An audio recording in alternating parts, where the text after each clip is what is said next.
Les hommes afro-français ne sont-ils rien d'autre que des épluchures de pommes de terre ou au mieux des serpillères? Sacrée question, non?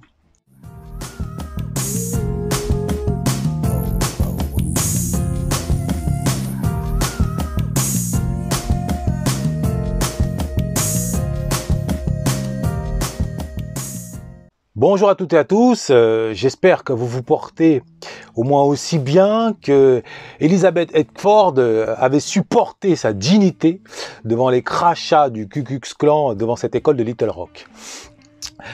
Vous êtes sur Afro Noblesse, je vous souhaite la bienvenue. Afro Noblesse, la chaîne qui s'est donnée pour mission de permettre à un maximum d'afro d'accéder au bonheur, autrement dit d'accéder au bonheur par la noblesse, sachant que, à mes yeux, on ne peut pas être heureux sans hauteur, sans respectabilité, les deux se conjuguant par le mot noblesse. Très loin de la victimisation, très loin de la culture de l'excuse et de la médiocrité, et en ne regardant que l'excellence. Je suis Ludovic Herman Wanda, prince Bamileke, écrivain et formateur en maîtrise du langage soutenu. Alors je repose ma question. Les hommes afro-français ne sont-ils rien d'autre que des épluchures de pommes de terre ou au mieux des serpillères? En d'autres termes, ne sont-ils rien d'autre que des exclus socialement parlant ou des soumis professionnellement parlant? C'est une question qui n'a l'air de rien et qui pourtant englobe la réalité des hommes afro-français.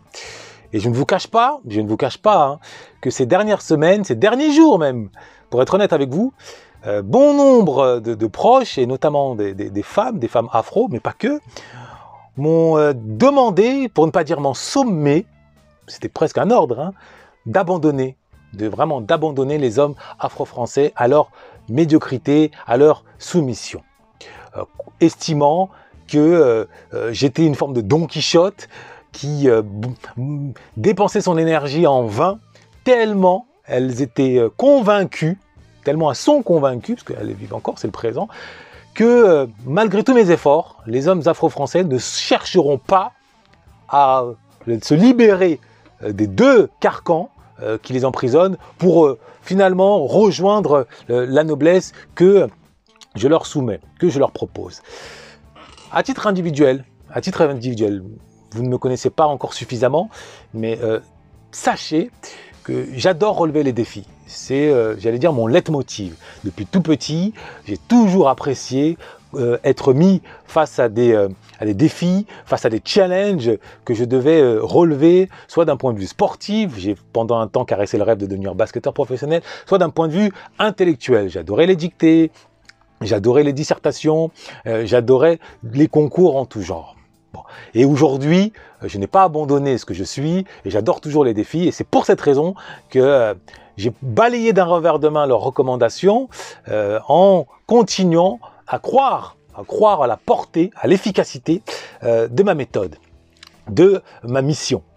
D'autant plus qu'au-delà de mes mots, au-delà des vidéos que je vous propose, que je vous sers ici ou là, eh bien, je suis porteur d'une méthode concrète, factuelle, qui permet, en un laps de temps assez réduit, à l'échelle d'une vie, c'est-à-dire en quelques semaines, en quelques mois, eh bien, d'accéder à la noblesse, c'est-à-dire d'accéder au bonheur par la hauteur, dans la mesure où le bonheur se définit de différentes façons. Pas plus tard qu'il y a 2 jours, j'ai sur les réseaux sociaux demandé à celles et ceux qui me suivent, en tout cas à celles qui ont accepté de répondre, de me donner leur définition du bonheur. Et je peux vous assurer que sur 100 réponses, vous avez 100 réponses différentes, chacun ayant sa définition du bonheur. Et comprendre cela, c'est comprendre qu'en définitive que le bonheur, c'est quelque chose qui ne se définit pas vraiment. Qu'on peine, c'est presque quelque chose de sacré, un culte, mais auquel on n'arrive pas à mettre un mot. À titre individuel, moi, je mets un mot sur le bonheur, je mets une définition sur le bonheur. C'est d'abord, la première définition, c'est faire ce que l'on veut, donc ne pas être contraint, et vouloir ce que l'on fait. Donc finalement, obéir à sa vocation, obéir à sa propre nature. Bon, maintenant, le tout, et c'est là où la noblesse a son importance, le tout en obéissant à au dogme de la beauté, au dogme de la beauté vestimentaire, la beauté comportementale, autant que la beauté verbale. Voilà, moi, mon idéal. Maintenant, cet idéal, je le mets au service de mon empirisme. Je propose ce que j'ai expérimenté. Il fut un temps, j'avais davantage un pull à capuce, je marchais comme un pitbull, qu'un costume 3 pièces comme aujourd'hui. J'étais plus proche de Method Man, de DMX, que de celui que je suis aujourd'hui, c'est-à-dire un dandy. Bon. Et compte tenu donc de mon vécu, je sais, au vu de la lumière et du bonheur qui m'anime chaque jour, je sais que nous méritons mieux et nous pouvons obtenir mieux, nous autres les hommes afro-français, que les 2 chemins qui nous sont proposés actuellement dans l'espace, dans l'afrosphère, à savoir le chemin de l'afro-ghetto et le chemin de l'afro-blédard, le chemin de la rébellion et le chemin de la soumission. Nous méritons mieux. Mais encore faut-il le vouloir, en plus d'en avoir conscience. Donc 2 critères fondamentaux. Et à travers mes vidéos, j'essaye d'une part de stimuler cette prise de conscience, donc de la réveiller, de l'arracher d'un coma justement imposé par ces deux modèles qui m'ont précédé et qui existent depuis déjà des décennies maintenant. La NWA, je l'ai déjà dit, existe depuis maintenant 30-40 ans, cette influence du gangsta rap, et l'afro-blédard existe depuis au moins 40 ans à travers les foyers Sonacotra, à travers certains films Black Big Mac, à travers certains rôles, notamment incarnés par Omar Sy et plus récemment par Ahmed Silla. Donc ces 2 modèles-là sont présentés aujourd'hui, existent aujourd'hui comme les 2 seuls chemins auxquels doivent obéir, sur lesquels doivent marcher les hommes afro-français. Et moi, sorti de nulle part, je débarque en me détournant de ces 2 chemins que j'ai eu à emprunter, du moins le chemin du ghetto, pour proposer un autre chemin, le chemin de la hauteur par la beauté, donc le chemin de la noblesse. Très bien. Pour le dire autrement, si on se réfère au prisme de lecture d'un Malcolm X, que l'on ne présente plus, il existe 2 types d'hommes afro dans le système occidental, où nous sommes donc minoritaires. L'afro, donc ce qu'il appelle le nègre de maison, c'est-à-dire le soumis, celui qui voit l'occidental, le majoritaire, comme son maître absolu, compte tenu d'un complexe d'infériorité né de l'esclavage et entretenu par la colonisation, et qui se traduit justement par une vision comme ça idéalisante de l'occidental, vision encouragée, perpétrée, alimentée par le cinéma, notamment le cinéma hollywoodien. Et à côté du nègre de maison existe le nègre des champs, selon Malcolm X. Le nègre des champs, c'est le nègre, entre guillemets, rebelle. Celui qui se refuse à se plier au diktat imposé, ou en tout cas proposé par le maître, en proposant, déjà en lui tournant le dos, en se rebellant, en proposant un autre modèle, en obéissant à un autre modèle, le modèle des nègres marrons. Maintenant, dans les faits, je l'ai expliqué la semaine dernière, ça donne le contre-modèle, l'anti-modèle, le modèle du gangsta rap, qui, s'il stimule, s'il satisfait, s'il nous porte de fierté quand on est adolescent, par l'intermédiaire de celles et ceux qui le représentent le mieux, notamment les rappeurs hardcore, compte tenu de leur succès auprès des filles, et de l'argent qui pleut à leurs pieds, sur la durée, on l'a vu, il rime davantage avec autodestruction. L'ennui, c'est que quand on est adolescent, l'avenir, c'est demain. On ne se projette pas aussi loin. Quand on s'en aperçoit qu'on se projette, il est déjà trop tard. Donc à ces 2 modèles-là, moi j'offre un 3e modèle, une 3e perspective, celle du nègre de maison, mais qui a appris à construire sa propre maison. Donc c'est un modèle alternatif. C'est un modèle, c'est-à-dire qui fusionne les 2, qui fusionne finalement pas la soumission, mais le fait finalement d'observer ce que le maître possède en termes de force, qui lui a permis d'être un maître, et à titre individuel, finalement, cette force, il n'en est pas, c'est-à-dire le créateur. Cette force, je l'ai déjà dit 1000 fois, c'est la rationalité, la maîtrise de l'écrit, la culture de l'écrit, qui lui a donné accès à une maîtrise de ses nerfs, à la maîtrise de la rationalité, de la conception, de l'anticipation, et par extension de la stratégie militaire, et j'en passe. Donc cette maîtrise-là, qui démarre donc par l'écrit, existait déjà avant l'esclavage et la colonisation, n'est-ce pas, à travers l'Égypte antique, qui a prouvé par ses créations, par son art, par son panthéon, au cœur duquel se trouvait Thoth, notamment, que la maîtrise de l'écrit n'avait aucun secret pour elle. Donc les Occidentaux s'en sont saisis, et moi, en incarnant le nègre de maison qui a construit sa maison, je fais mien ce postulat-là en y ajoutant la dimension de la beauté. En y ajoutant la dimension de la beauté et de la hauteur. La hauteur, donc, qui fait d'une certaine façon écho à la rébellion. C'est-à-dire, je ne me soumets pas. Je ne suis pas de ceux qui estiment que les blonds aux yeux bleus, les bruns aux yeux bleus, les Mathieu Durand et Michel et Christelle Dupont ont de fait raison dès lors qu'ils s'expriment devant moi. Pas du tout, pas du tout. J'ai tellement conscience de ma hauteur, du fait d'avoir à l'esprit des hauts noms, des Frédéric Douglass, des Soundiata Keita, des mon ancêtre personnel Nono Tucho, Wanda, et d'autres, la liste est interminable, que je ne peux pas me plier mon genou. Bon, mais au-delà de mon cas personnel, je l'ai dit, eh bien, compte tenu de ces deux éléments, je crée une nouvelle voie. Et c'est cette voie de l'afro-noblesse que je soumets. Alors, je sais pertinemment que déjà certains d'entre vous sont convaincus, et je vous en remercie.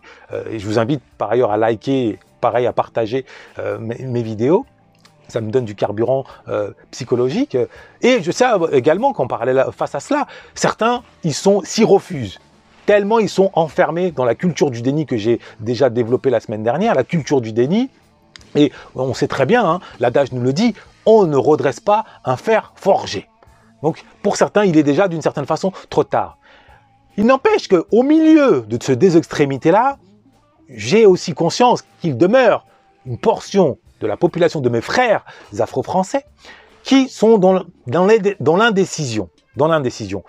Autant ils ont conscience que l'afro-ghetto les mènera dans le mur, les mènera en garde à vue, les mènera dans des guerres de cité inutiles, et donc en somme dans l'autodestruction, autant ils ont également conscience que la soumission sociale à tout va, le fait de vouloir absolument dire amen à tout par crainte d'être viré, par crainte d'être comme cela éjecté du système, ne leur convient pas.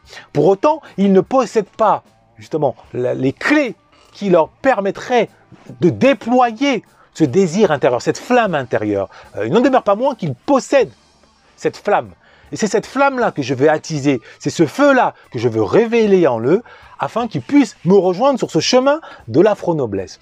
Et pour y parvenir, tellement j'ai conscience que ce qui les retient jusqu'à présent, ce qui vous retient, je m'adresse à vous, c'est l'inconnu suscitant davantage la crainte que l'espoir. Eh bien, pour y parvenir, pour débloquer en vous cette crainte, cette retenue, je vais vous délivrer un certain nombre d'exemples factuels qui vous montreront que nous méritons mieux, je le répète, que des postures à la Bouba des millionnaires, mais qui se retrouvent apeurés dans un débat face à un Jean Messia. Est-ce que vous avez quelque chose à dire à Jean Messia? Voilà, c'est juste un truc. Ah. Non, vraiment, vous voulez pas discuter avec lui? Mais non, pourquoi faire? Pour vous, voilà, ça vous va pas. Mais non, mais dis la vérité. Voilà. Avec le Front National, ça va pas ou quoi? Mais il y est plus après. Il est pas. Voilà. Non, il y est plus. Ouais. Ben, quand on y est une fois, on y a vu. Hein. Ah, bah, ça, c'est un peu comme la haine de la France. Hein. Quand on haït la France, on la haït à vie. Pourtant, c'est un génie, Bouba. Mais face à un Jean Messia, il peine à faire bonne figure. Pourquoi? Parce qu'il ne maîtrise pas les mots. Je vais vous prouver que nous méritons mieux que la situation d'un Eguchi Béhanzin qui bombe le torse, qui parle fort devant une mairie.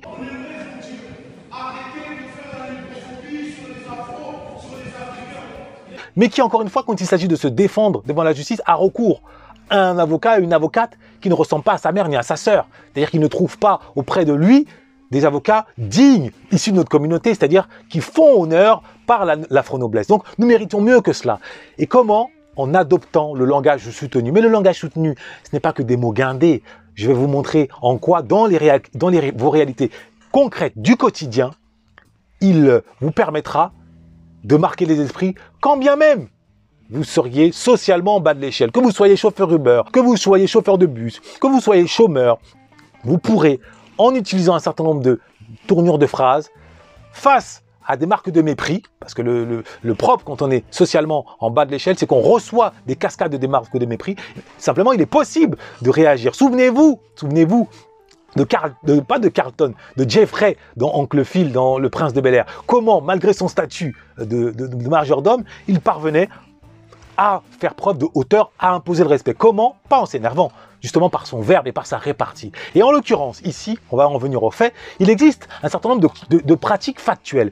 Par exemple, si vous êtes employé et votre N+1 comme ça, sort de ses gonds en réaction éventuellement à une de vos erreurs et vous dire « Ah putain, tu fais chier, tu t'as fait n'importe quoi, t'es con ». Bon.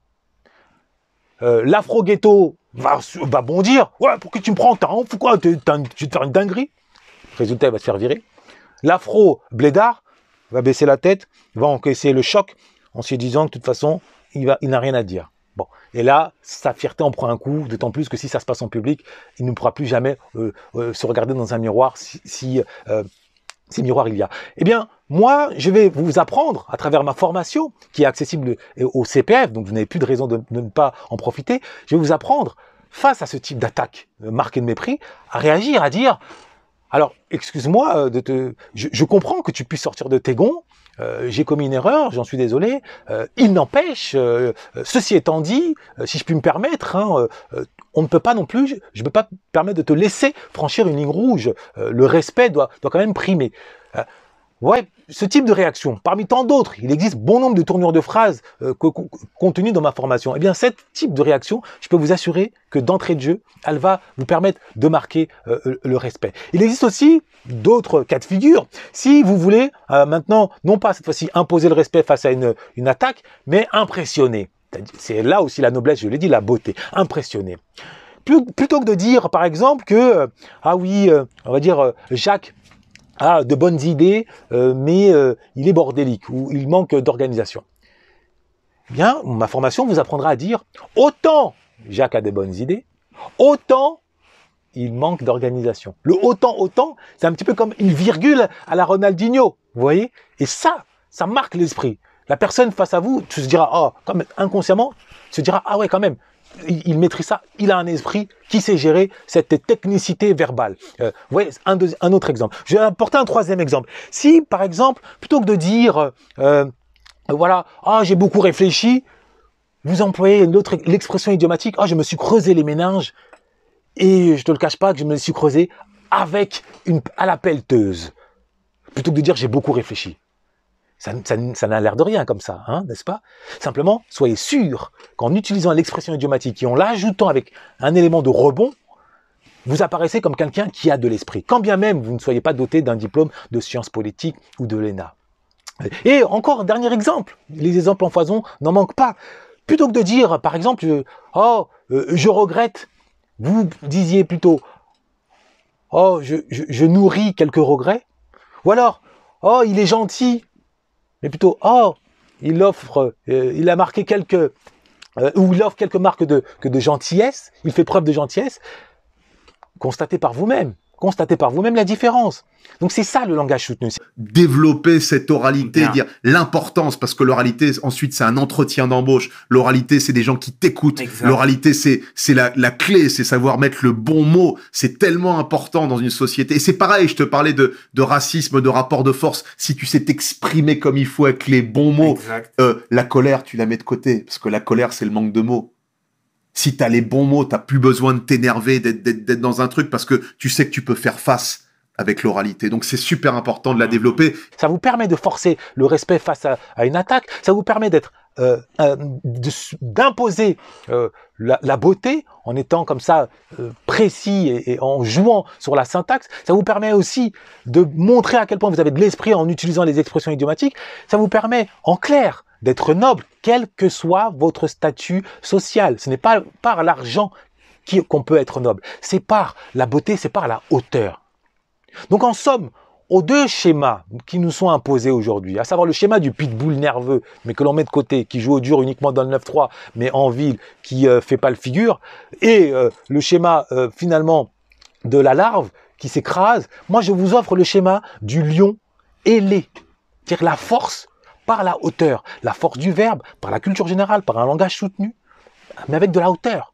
Et cette hauteur-là, je vous l'ai exposée, et je vous l'exposerai davantage dans les prochaines vidéos, où notamment je reviendrai sur l'importance de la politesse. La politesse, c'est pas une expression d'une soumission, contrairement à ce que l'on pense, loin s'en faut. C'est au contraire l'expression d'une hauteur. Simplement, il faut connaître toutes les tournures qui ont trait à la politesse. Et à cela s'ajoutera l'ironie, la maîtrise de l'ironie. C'est l'arme absolue, c'est l'arme nucléaire de l'esprit. Ça permet de retourner une attaque contre son agresseur. Face par exemple à une attaque raciale, à caractère racial, vous pourrez retourner grâce à l'ironie. Mais tout ça, nous le verrons dans la prochaine vidéo. Voilà, j'espère un peu avoir brisé cet inconnu à vos esprits, avoir transformé cette peur en attrait, en espoir. Si c'est le cas, vous êtes les bienvenus. Ma formation est à votre disposition. Elle ne vous coûte pas grand-chose. L'État la prend à charge pour une grande partie d'entre elles. En 6 semaines, vous pouvez acquérir les fondamentaux du langage. Un fondamentaux du langage, autant au niveau de la syntaxe que des verbes de modalité, sans parler du reste. Moi, je relève les challenges. Maintenant, je vais prier personne. Ma mission, elle est adressée à l'ensemble de la communauté afro, aussi bien aux hommes qu'aux femmes. Les femmes ont déjà compris, elles me sollicitent, et je les en remercie d'ailleurs.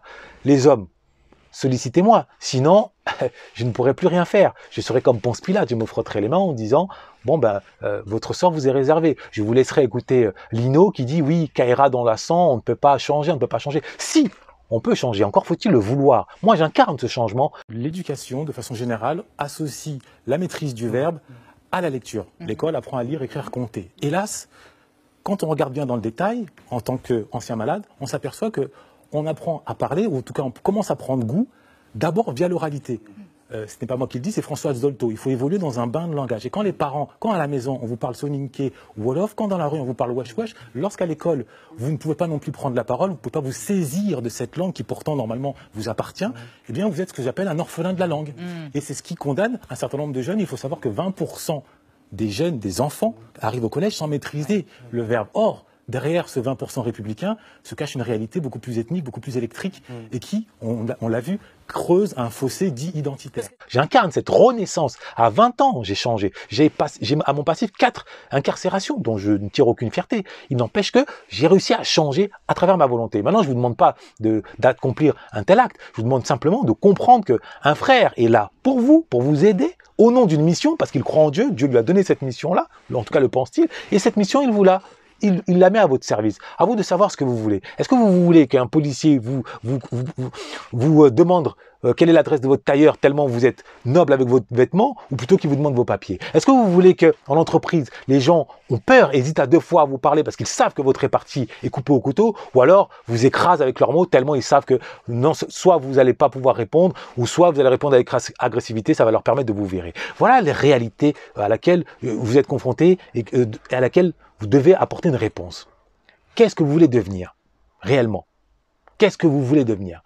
À quel bonheur voulez-vous appartenir? Au bonheur illusoire qu'offrent les rappeurs en louant des limousines, alors que dans le réel, ils ne sont pas à eux, ou alors au bonheur réel, celui de la beauté, de la noblesse? Je vous laisse le temps de réfléchir. En attendant, je vais me plonger dans d'autres réflexions, car j'ai d'autres vidéos à vous servir. Noblesse oblige.